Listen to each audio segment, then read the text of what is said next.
Yeah, Dr. Muchai, if you can hear me. Yes, I can hear you. Oh, good. Karibu sana.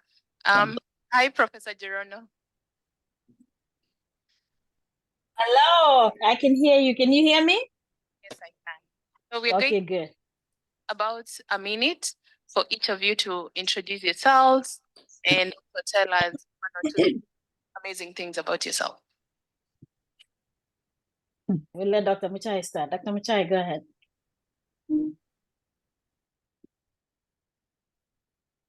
Good morning, everyone. My name is Jesse Muchai. I am based in Indianapolis. I'm an engineer, so I'll keep it very brief and precise. I came to this country as an F1 student, did my education here from undergraduate to doctoral level, and joined as a mechanical engineer, and joined the company I work for, and I proudly display the logo Cummins. 22 years ago, they shipped me from North Carolina to Indiana, and I've been here with the same company for those many years as an engineer, at serving the company at various levels, as well as growing myself professionally. I am very passionate about mentoring, and I joined the Cummins technical recruiting team for many, many years, where I was involved in recruiting minority engineers from Virginia Tech and North Carolina A&T. And internally, as an employee, my goal has been to mentor young incoming engineers and anybody else really, and the students, so that they can be well-developed, well-rounded contributors in the industry that I serve and many other industries. So it's been my passion, and KSEED provided that vehicle where I can go outside Cummins and bring what I have learned in corporate world to prepare somebody who is planning to be in the corporate in future. So I'm excited today to be here. I hope I'll have some answers to questions that I asked. And again, I'm looking forward to this session. Thank you. Thank you so much, Dr. Professor Jerono. Yes, good morning, everyone. I do apologize. I'm not able to join you face to face. I'm actually joining you from Washington, D.C., where I'm attending a conference that is required at the Association of Programs in Public Health. I am an Associate Dean of Organizational Climate Inclusion and Belonging in the School of Public Health at Indiana-Bloomington. And we're here in Washington, D.C., representing our university. As you've been told, I am the humble founder of KSEED, Kenya Students in Diaspora. And the reason we started this, and we work very closely with Dr. Muchai, and I thank all of you who are on the board, Makobi, Jimmy, who is our president, and Terry, is because there was a need to really support students. I came to this country as an international student many years ago. And to be honest with you, I struggled. It was not easy. I struggled because I was a parent. Somewhere down the road, I was a single parent. So my journey as a student was painful. And I didn't have the support system that I really needed. So once I was able to get this opportunity to succeed, then I saw the need to really create a program, a resource, an organization where students could ask questions, we could share information, we could share resources. So that is where we are with KSEED, along the rest of us who are board members, who are volunteers. We are here to support, we are here to make the journey easier. If there's anything we can do to support you as you walk through your journey as a student outside of Kenya in diaspora, and if there's anything else we can do. So we're just here to support, to mentor, and to pay forward. Thank you. Thank you so much. So since we're talking about lived experience, we also have two amazing gentlemen who will also be giving us the perspective of international students, both mentors and mentees. So allow me, give them an opportunity to introduce themselves. Makobi.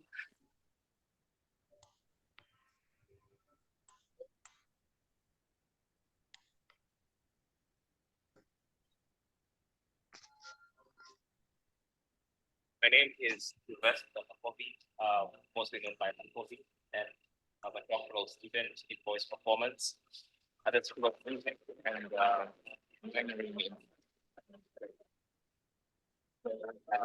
also serve as the organizing secretary for 6 years, and right now I'm positioning the advisor.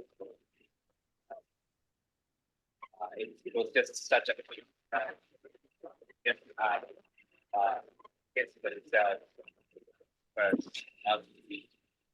meeting which is open national.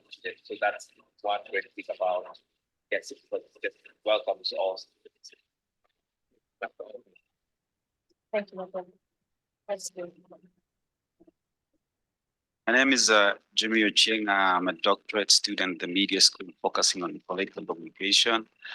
Currently the president of CASID, and like all of them have mentioned, we're all about trying to help international students figure their path as they get their education in terms of what's good mentorship, how do you have a fruitful relationship with your advisors, and how they help you to transition from being a student to the next phase in your career, whether you want to go to industry or to academia. Thank you.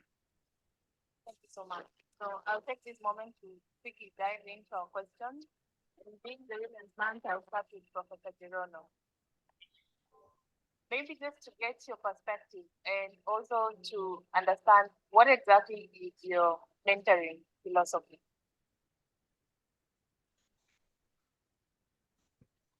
Your muted, Professor.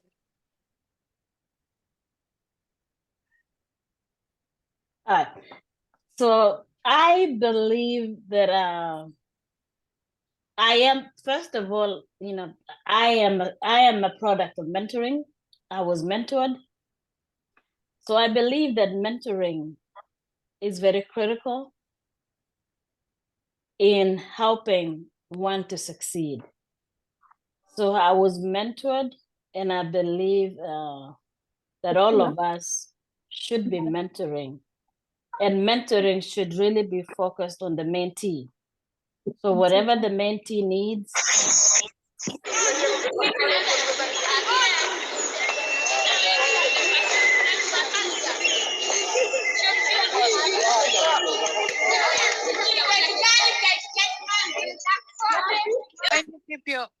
Keep your mics off if you're not speaking.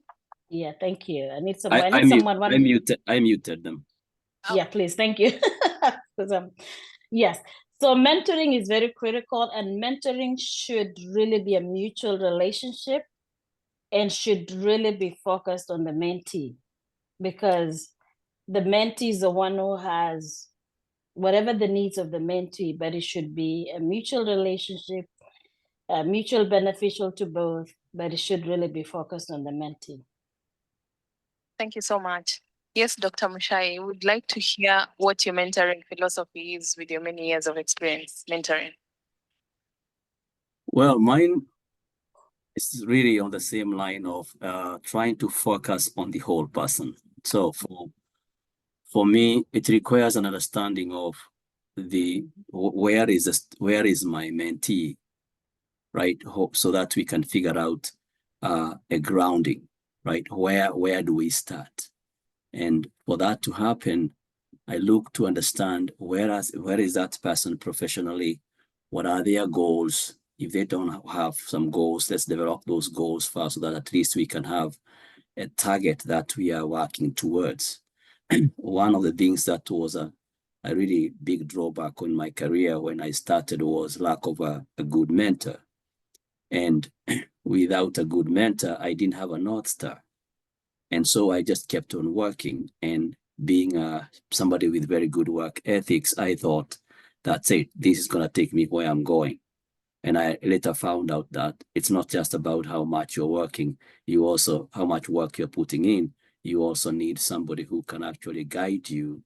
And for that person to guide me, they need to understand where I am intellectually, where am I professionally, where am I emotionally, and that person then can help me develop those goals. So one of the key things I try to do with somebody is, do I understand where you are?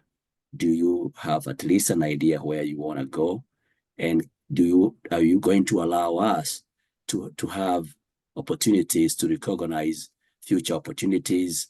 I mentor you. I'll mentor the person to ask questions, acknowledge shortcomings without being taking negative feedback in a bad way, and also to how do you communicate effectively. So my philosophy is that simple. We are not friends, but we have to be at a very good level of understanding of each other, so that we can have things that we can measure our success and our failures in that relationship.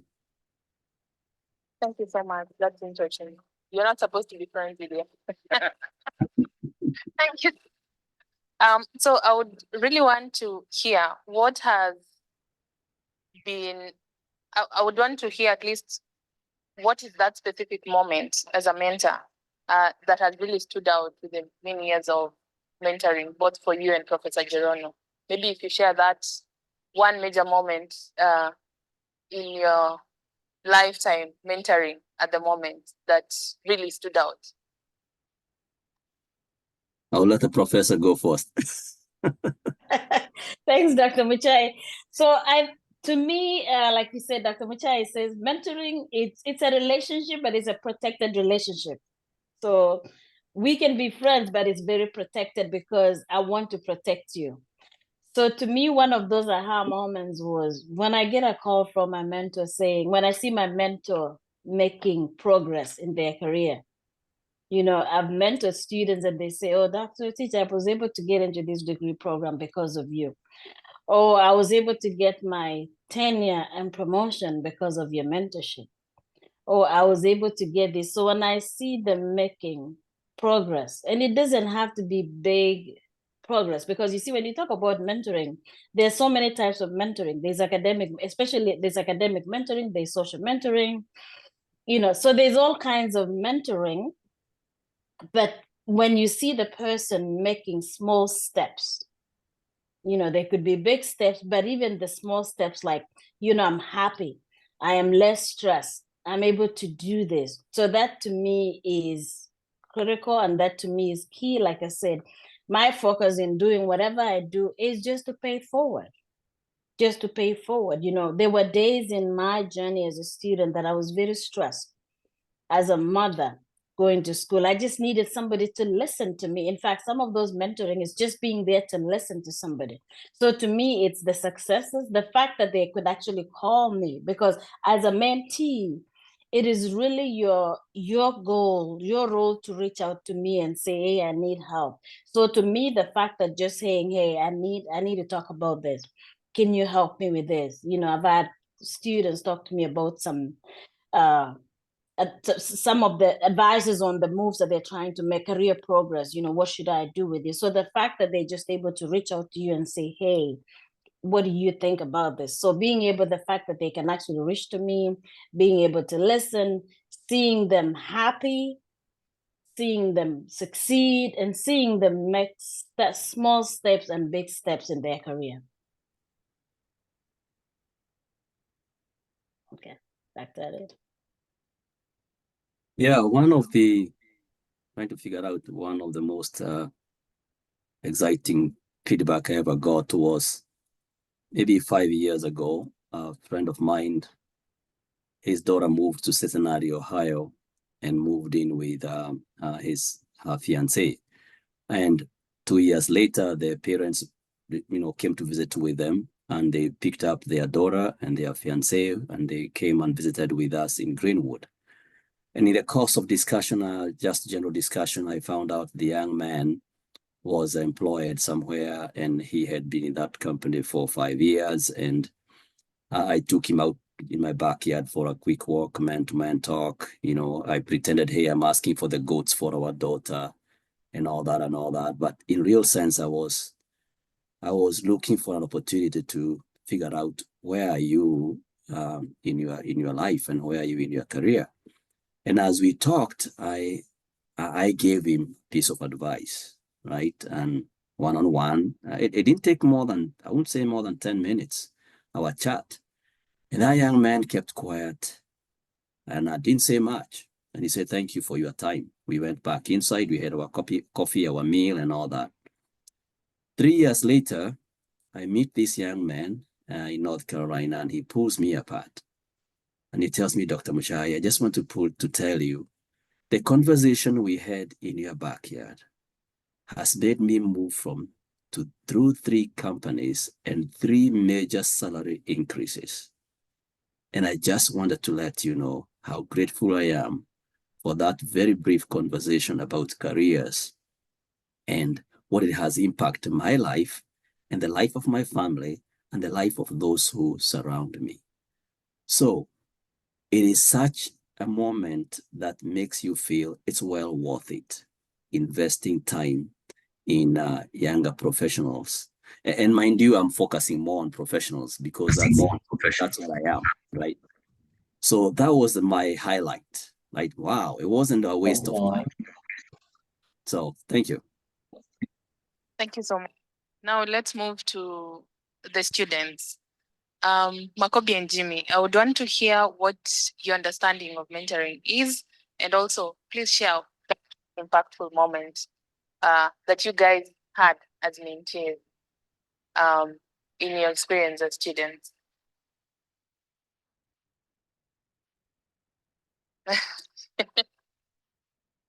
I think when I had my first meeting with my advisor, there's something that she said that stood out.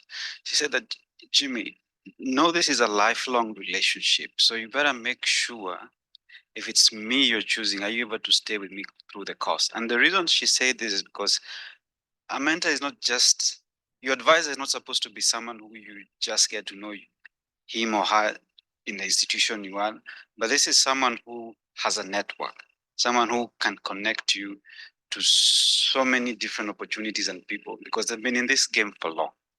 And once you understand that this is a lifetime relationship, you have to be very deliberate. I think that's the most important thing as a student you have to think when you're choosing your advisor. You have to be really deliberate who you choose as your advisor because it really has a big impact on life after education. So you really have to be deliberate in choosing your advisor. Talk to the students in your institution, get to know the personality of the person you're choosing about your advisor. Is he somebody who will stand with you through thick and thin? And that is something I've seen in the relationship with the advisors that I've had. For example, my current advisor introduces me to people when we go to conferences. That's one thing she always makes sure that she'll introduce me at least to 3 minimum people and tell them my plans and if they hear something that they should have in mind. So you have to have a professor who's ready to go out of their way to connect you to people who are likely to open doors for you. That is really very important. And second, they should also be able to support you. For example, my professor, like all the conferences that I go, I get funding for my conferences from my own research fund. So it doesn't matter where the conference is, she'll make sure I get there. Even currently, my dissertation, I need a lot of money for my dissertation. She said me, Jimmy, don't worry, I will get you the money. And remember, she's not even in IU right now. She left IU. But she said, don't worry, I'll get you the money for your dissertation. So you really have to be deliberate to choose an advisor who will go out of their way to make sure things happen for you. Thank you. Thanks. As I mentioned, a doctoral student in voice, and we don't have so many people in the field of voice performance that maybe would guide you like through the career, having in mind, or let's say coming from Kenya, because we find that not many people are ahead that maybe I would look up to or know, hey, this is how the classical singing industry looks like. So my experience is just, as Jimmy mentioned, it's important also to find someone who understands you, because coming here from Kenya, the people who are teaching, of course, they have their own ways of how things work. We come from a different culture, And I would say for my advisor, I think that she's also a mentee. And the fact that when I was even choosing her, because in music, when you go into for instance, your teacher will be teaching you voice or trumpet or whichever instrument, and they will be with you. You'll be having like 1 hour session every week. So even when I was choosing, I had, because Jacob School of Music had a wide variety of like very good teachers who are known worldwide. You can choose somebody who has performed a lot all over the world, or just maybe ask, hey, who should I study with? And that's why I consider maybe people who've studied with a certain professor, they know how they are. So somebody told me, hey, and coming from Kenya and brought up in a strict like Catholic family, and many Kenyans are religious, that was something that I considered. So one thing that happened, I laughed when Dr. Muchai said, you're not friends with your mentor. And one thing she told me after doing my doctoral coursework, and then I was choosing my other committee members. So this one thing also, I may know what I want, but people who are ahead of you kind of know how things are in the ground. So she saw somebody in my committee and she said, hey, don't put that person. So I was like, oh, I love this kind of courses I've taken, blah, blah, blah. Then she kept quiet. So guess what? So I failed my major field exam, which is like qualifying exams. And I mean, she didn't come and tell me, I told you. Like, she knew what was happening. And that's also another thing that it was scary, being an international student and you don't know whether your scholarship will go away or something like that. So having people to talk to, and that also includes even people within fellow students in your coursework, or who are working with you. For instance, I can see in the room Eddie Moni is here. So him also being a doctoral student, we talk and we're like, hey man, this is happening. And so kind of having somebody to talk to, because also the thing of like being stressed is something which is sometimes we don't think about going for counseling, especially coming from Kenya. It's not something that is common. So kind of having people around you who you can talk to is important. And the last meeting I had with my professor, we talked and then we planned, hey, this is how I'm going to retake the exam. And at the end, she said a prayer. So she kind of understood kind of where I'm from, and that was powerful. Yeah. That's a very interesting experience. As thank you for sharing your experiences as the mentees, and I'm happy to hear, and allow me brag, that both the advisors, we have just had she. I think it's a nice adjustment to our ego, Thank you for bringing that out, and you can see that women are being very impactful even in the academic space. Allow me go back to both Professor Jerono and Dr. Muchai. Professor Jerono just mentioned that we as mentees need to actively be seeking them.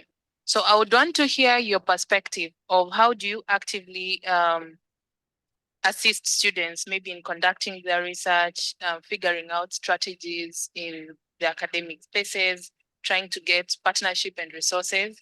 How generally do you ensure that you give your best to your mentees, students? Yeah.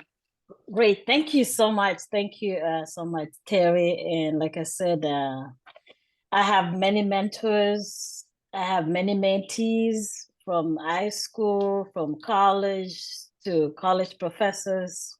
So really based on their needs, then I will target. Like I said, really as a mentee, you really need to reach out to your mentor and let them know what they're doing. You know, there's one-on-one mentoring, there's formal mentoring, there's group mentoring, there's informal mentoring, you know, even just saying, hey, you know, let's just go and have coffee.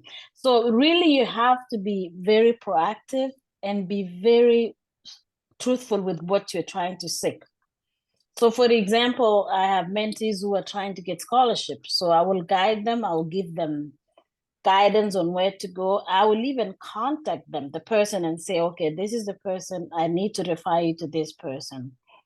This is an email them and copy me in that email. So depending on so if you're very specific as a mentee, then the more help you get. So we talk, we have a meeting. I was like, okay, this is where you're going. Are you sure? Then based on that, then I will give you some suggestions. I'll give them some readings, and I'll even point them out to people who can direct them, who can guide them professionally. And same thing with students. And, you know, some students will say, hey, I need a lot of support. I'm like, okay, I can do that. I can give you a lot of support. And I know somebody else who can help you with that. So we actually point them to resources based on what they need. You know, I've had junior faculty, I'm a full professor, I've had junior faculty who have actually, we've done grants together. We have written grants together, and I made sure that because, you know, I'm already a full professor, I don't really need, you know, they could use it more than me. So when we're writing a grant, then they made sure that they're the PI, principal investigator. When we published, I think a few years ago, we published a research paper with students on the KESA journal. We made sure that the students were first authors. It was me and two other colleagues. We are two students. We said, hey, do you want to publish? Because we know that when you graduate, you're going to need those publications. So we said, are you interested? We'll guide you through the process. And the students were the first authors. We were 4 of us. The first 2 students were the first author, second author. I was third, and one other faculty member was fourth. So that's the kind of support that we say, yes, we are here to stand with you every step of the way. So those are things that we've done. You know, we've invited them to conferences, get them scholarships, encourage them to go here, to do this, to do this. So really guiding them, especially as students from Africa, you have to be very specific. You have to be very purposeful. Let them know what you need help with. Is it your classes? If it's with your research, if it's with publications, if it's with grants, but don't wait until the last minute. So be very proactive. Don't wait until the last minute. You know, I was a department chair, and I would get a lot of calls saying, hey, we have money for this and this. So if I know the student already, then I'm like, oh, I know somebody who can benefit from that, versus me looking out. So I always have a list of my mentees who I know what they need. So I'm also on the lookout.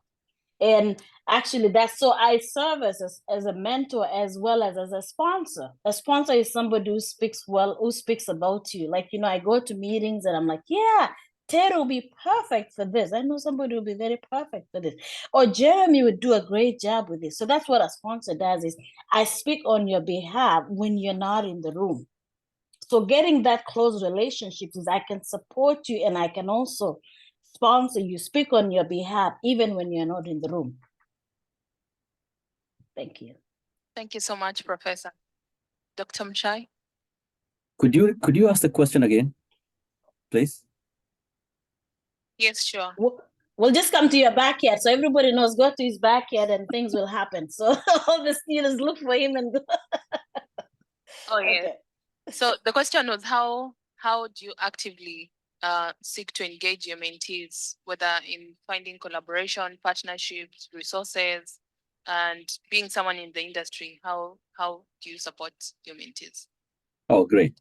So like I said, man, that is a relationship that is two-way, right? So whenever, let me just give an example. When I went to, I scheduled a meeting with my next level manager, an executive director, and they told me I have 30 minutes.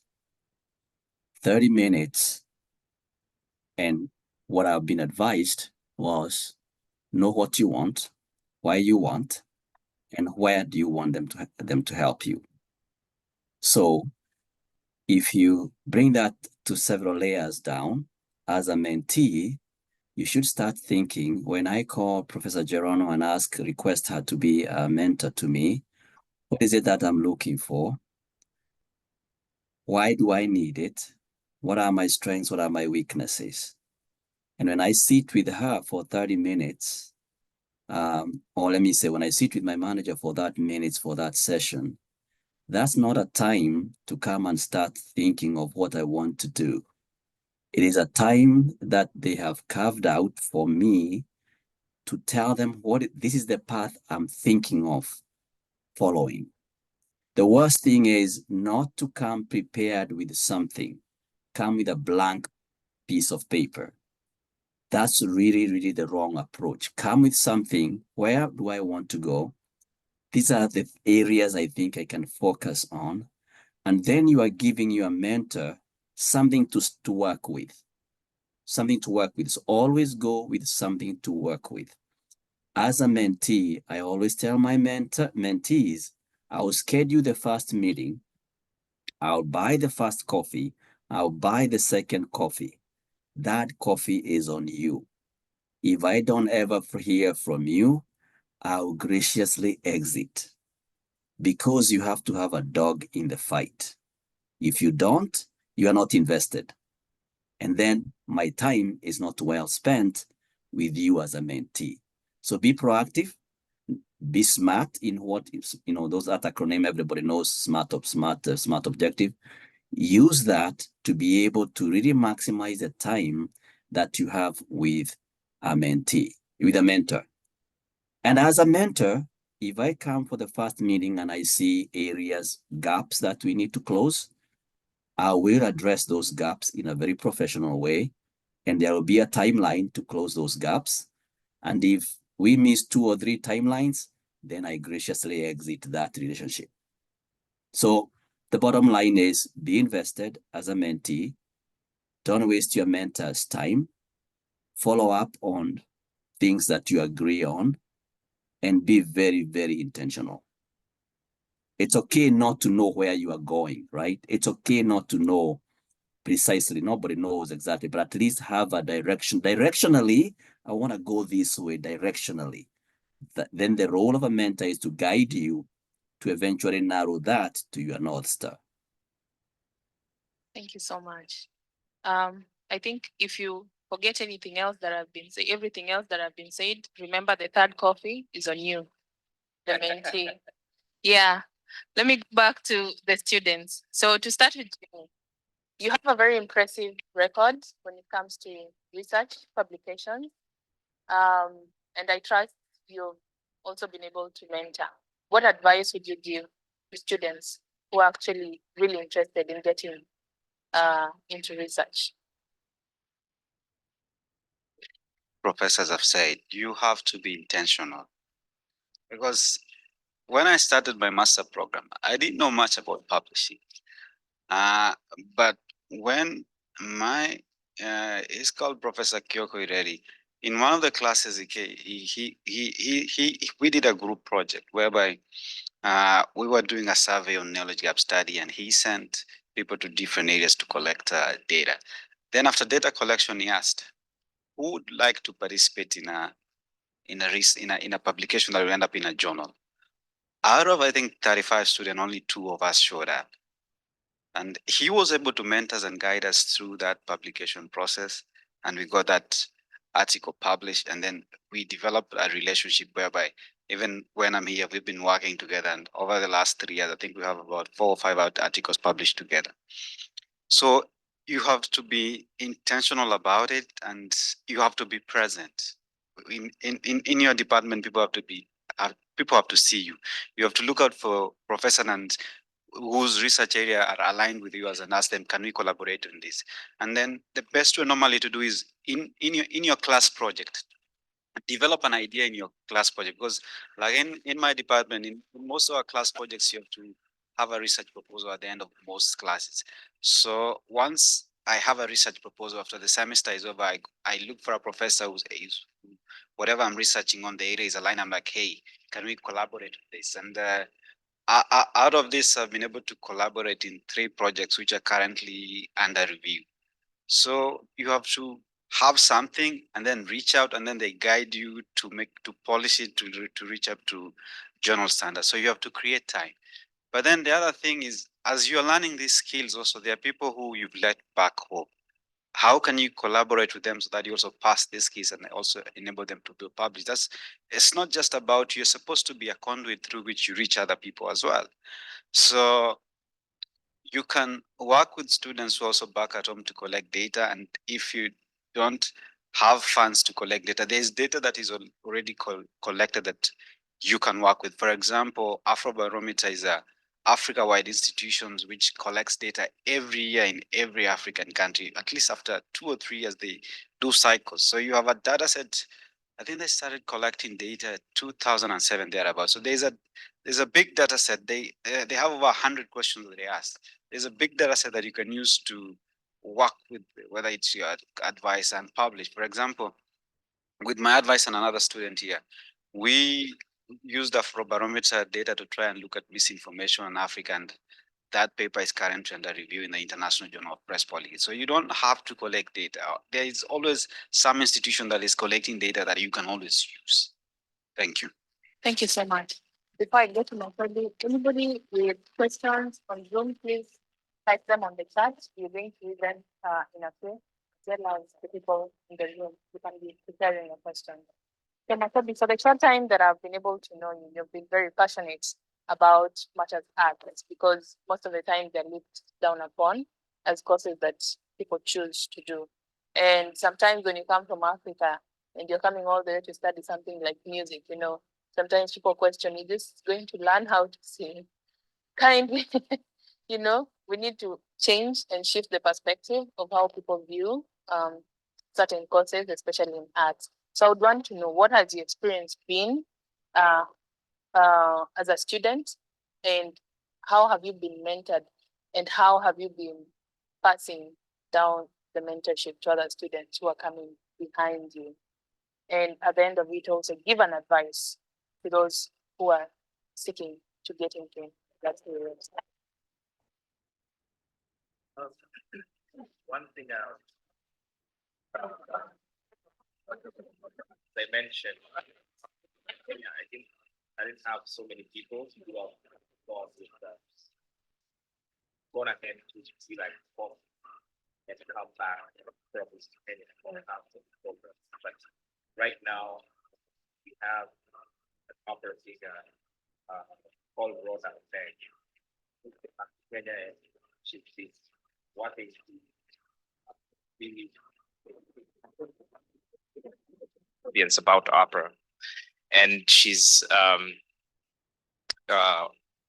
invested and produced 2 operas. The first Kenyan opera, Ondieki the Fisherman, which I was able to sing in, and the second opera, Nyanga, which it happened during COVID, and she had actually invited me to go there and perform with other Kenyan singers, which is another way of kind of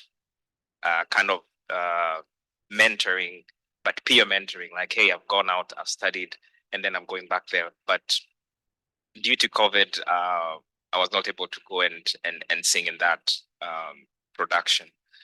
One thing that also Jimmy mentioned in terms of networking is very important, because this is a field where you need to know people who are in the industry and how the industry is changing. So it's important to know what's happening. And then the other thing is, as I've continued, the good thing with my undergraduate studies at Kenyatta University, on top of learning all this Western music by white composers, mostly men who died a long time ago, we don't have, we had some Kenyan music that we learned. So that is something that I did keep close. And I have my Chivoti, I have the Manyatiti and Ohangla drums, courtesy of Dr. Shitandi here in Bloomington. So as much as I'm singing Western music, I'm also making sure I'm singing music from home. And through that, I'll be singing at Carnegie Hall. in May. And what I'll be singing is not actually classical, like opera music. I'll be singing Kenyan music. Yeah, and I mean, I might be singing influenced by one of the teachers that I've interacted with, again, through Eddie Baraka, who is here. She said that you should think of it as resonant singing, not classical, because classical makes it feel like it's white people, but resonant is you're taking care of your voice. You know that the breath is moving and so forth. So networking is very important. Then what are we doing back at home? Again, Eddie Baraka, you should, I think, meet him after this. So he's the president of the Kenyan Classical Singers Organization. So this is an organization led by young people. These are people studying classical singing in the US and also some studying in Kenya. So through that, we're able to share what we know. And then we have our teachers here in the US who give workshops through Zoom, which is a great thing to students back in Kenya. And right now, as we speak, this program has brought 2 students to the US studying in 2 different institutions. So that is what, as you know, young people, we've been able to come together and collaborate. And right now we are able to share, even not necessarily like us teaching, other people who want to give back have an opportunity to share their talent. Yeah. So much. I'm more than proud to be associated with such brilliant students who are already making impact back in Africa. Allow me go back to both Professor Jerono and Dr. Muchai. Please tell us the importance of community from your experience, the time you've been here as students, and now that you've been professionals for many years.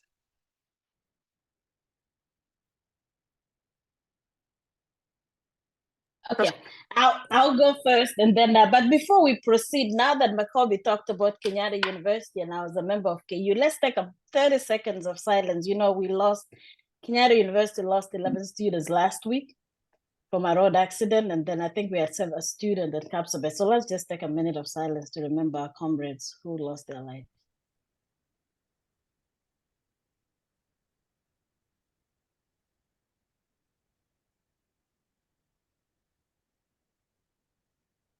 Thank you.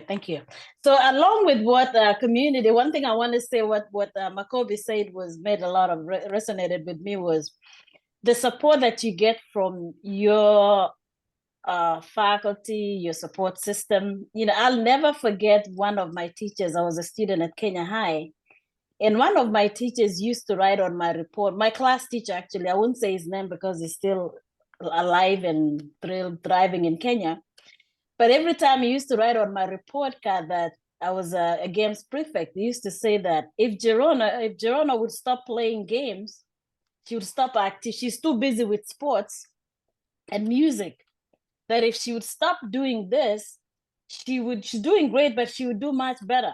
But look at what has happened. It's the sports that has brought me now. I'm in kinesiology. It's actually the sport that he was discouraging me from doing that has brought me all the way to the United States. So going back to days, going back to the community is very critical. Your community, your support system is very critical. Please stay connected as in your community. As you're already aware of, international students or diaspora students go through a lot of challenges as they settle in their new countries. So we go through a lot of challenges, cultural, financial, lonely, everything. But how to mitigate some of those challenges is staying connected with your community. Be part of your community. Be part of your Kenyan community in the community around. Part of your African community on campus. Be part of your student community. Be present. Be part of a church community. We have a lot of communities, benevolence. So stay connected with the community. Do not leave alone. So be visible, be present, because in times of need, Those are the informal networks that you need. We talked about mentoring. We have the formal mentoring, we have the peer mentoring, we have the informal mentoring, we have the social mentoring. So those are the places where you get the support that you need. So stay connected even with your social media. And I'm gonna say this because use LinkedIn. With your LinkedIn, you can get a lot of connections. So make sure you're connected in those, be present in those professional communities, because that is a community, that is a professional community. And that's where you find resources, that's where you find connections. I was hired in this position, I was recruited through LinkedIn. So be very present in those communities and represent yourself well, because you're your own ambassador. You know, people who do not want to be part of the community, what it says is you don't need help and you don't want to help somebody, but we all need each other. You know, the African proverb says, if you want to go fast, go alone. But if you want to go far, go with the community. So I'll stop there. My time is not with that.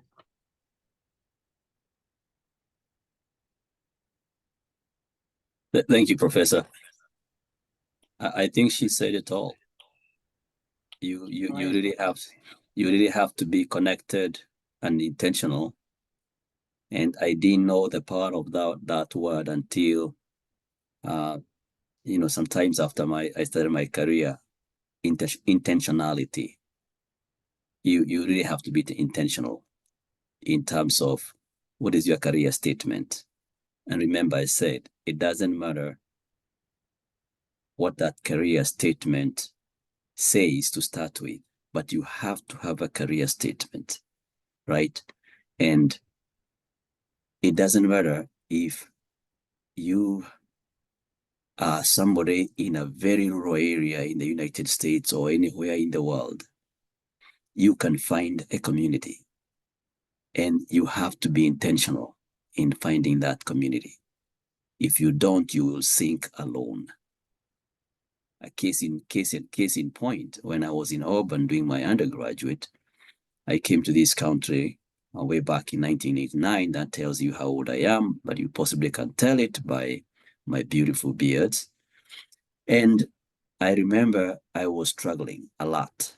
And if I had a two-way ticket, I would have gone back home. But one day, a Mzungu friend from church told me, hey, let's go to this Baptist church. They have an international student a meeting. And I was frustrated. I said, I have no means to go there. I don't know the place. And she said, no, me and my brother will come pick you up and we'll head out there. And they came and picked me up, and I went there. And it was spring, it was cold, but they were eating outside, and there I was. And as I was trying to figure out what to tell these Wazungus, everybody's, how do I fit in this? This old man came and said hi to me. And he asked me what's going on about my life. And I said, hey, I have a few challenges here and there. And he said, can you work? I said, no, I can't work.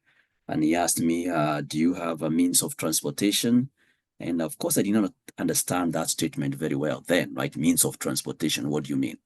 I told him, no, I don't have a car. He said, oh, no, you don't, not necessarily a car. Do you have a bicycle? I said, no, I don't have a bicycle either.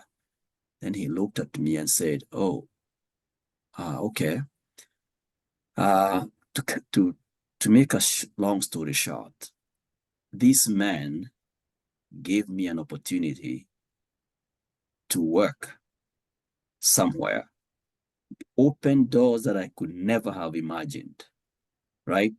Why? Because I agreed to go out there, not comfortably. I didn't know what I'm gonna face. I wasn't comfortable. I didn't like their burgers. I didn't like anything they gave, but I was there. I was present. I was intentional. And connecting with that man made great doors open, right? So what's my point? If you remember, there is an African writer, Chinua Achebe, and I've given these examples previously. He said, men in the villages don't get together to enjoy the sunshine. Each of them can enjoy the same sunshine at their own compound, right?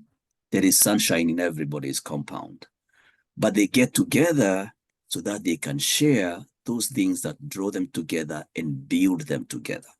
So it's up to you.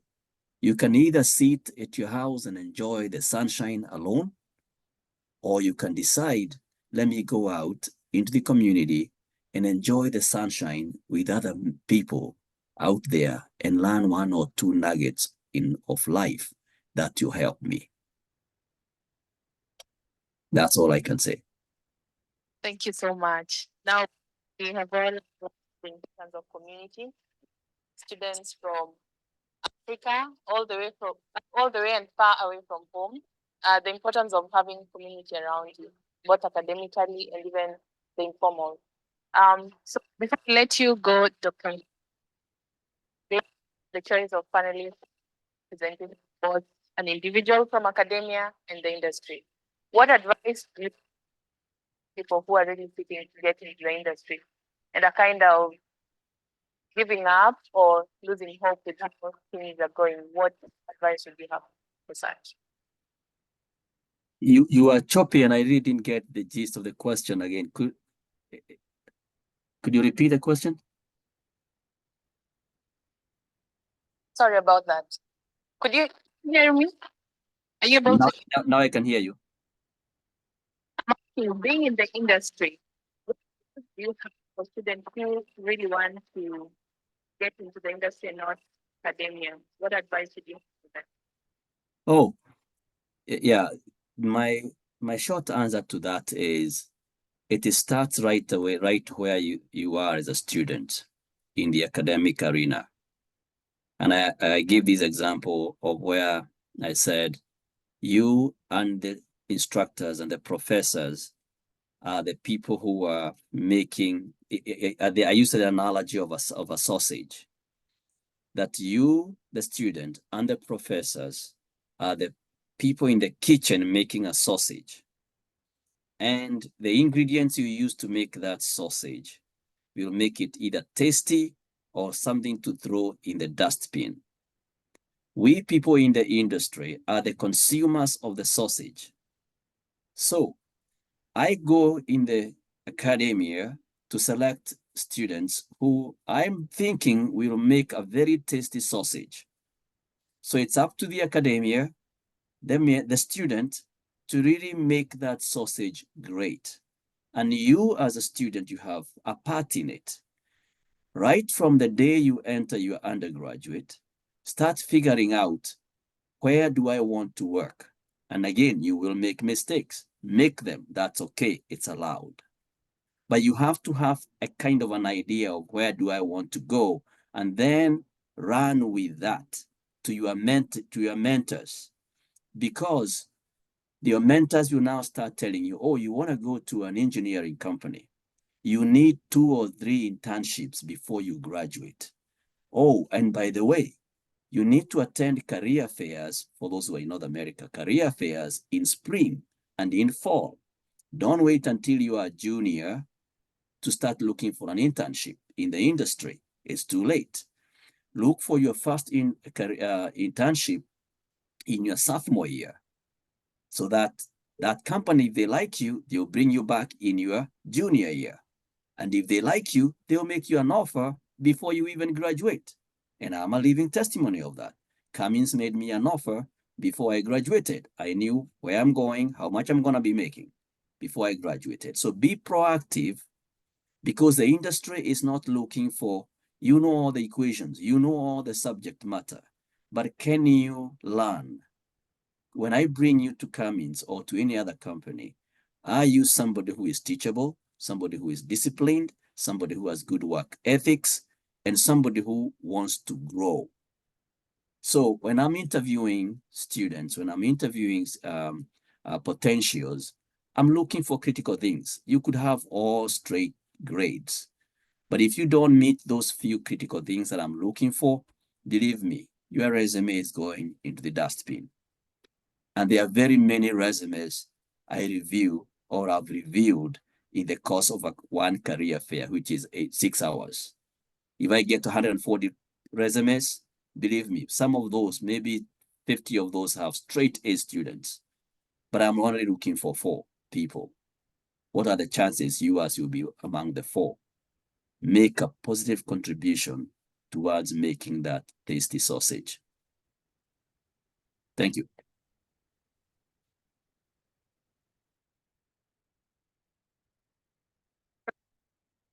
Dr. Jerono, what do you have for students who would want to get into the academic space? Okay.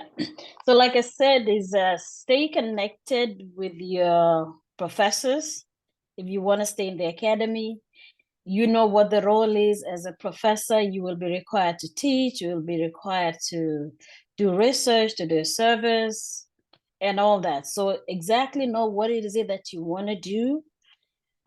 Be a very good ally. Stay in contact, work very closely with your advisors, with your department chair, attend professional organizations, present, publish, be visible in those organizations, especially your professional organizations. And then ask questions. You know, these days we have people who want to do research. Is it that you just want to do research? Do you want to teach? Do you want to be a tenured professor or not tenured? So really know what you want to do, ask those questions, and then work towards that. Key thing is be present, be your own ambassador. You know, Muchai says the sausage, but be your own ambassador. No one can be your best ambassador than yourself. Utilize the resources that we have on your campuses, on your college, on your in your departments, in your schools, and be visible and be your own ambassador. Thank you so much. To wrap this up, Makobi and Jimmy, kindly in a few words, tell us what is the importance of community as a student in diaspora, and what are some of the resources that you can share with your fellow students in terms of growing as students and in terms of the research generally.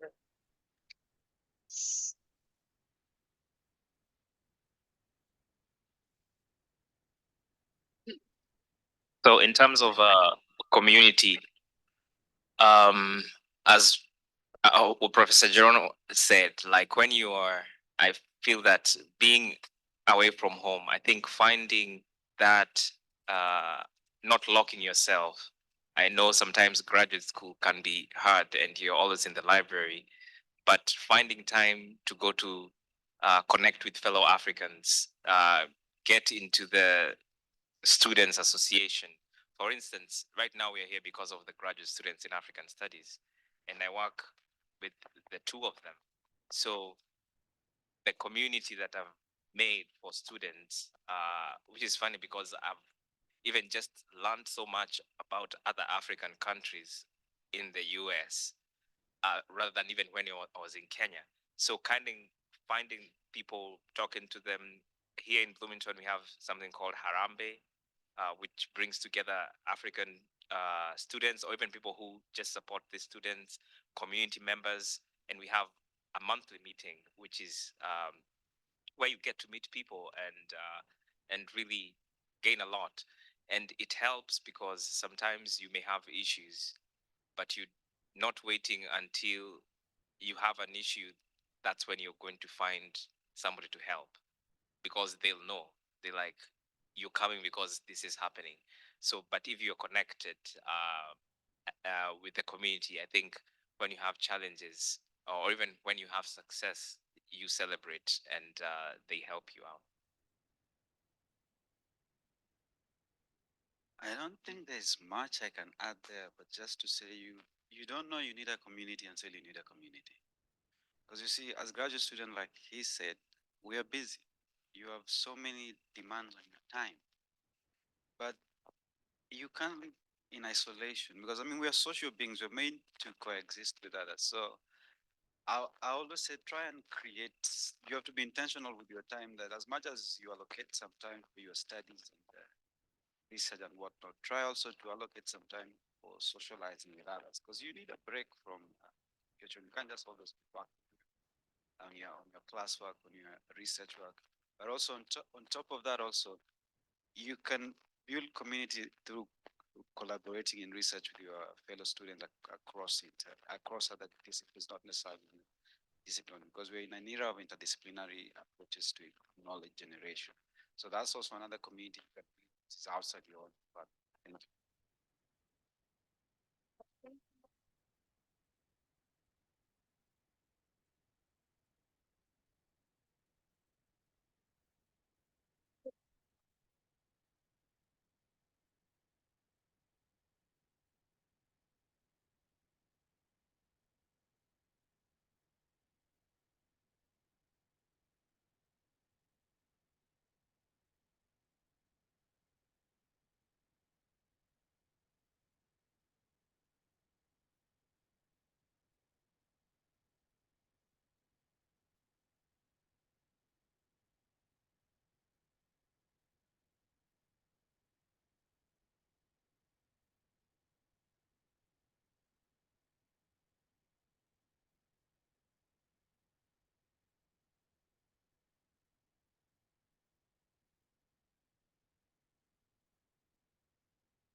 Professor Jerono?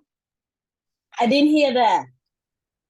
She's asking if KSID is only for students who are coming from Africa directly, because she is from Africa but has been here and wants to know what KSID has to offer. Okay. So KSID is a community that we started for Kenya students. It's actually, that's another example of a community where you join to get information. We share resources, but anybody can share. We have not kicked anybody who's, so any student from Africa can share because we have the same issues. So we share resources, information, and then through that, it's like a group mentoring. But then if you need that extra one-on-one mentoring, then you can go and we can connect you. So students have reached out and say, hey, I need a mentor for this. And we will connect you directly to somebody who is in that, like Dr. Muchai mentors engineering students or those who want to go to corporate. We have so many other professors in there from different areas. So that is a group of professionals in the academy, as well as those who are in corporate. So you can share the link with them. Yeah. Okay.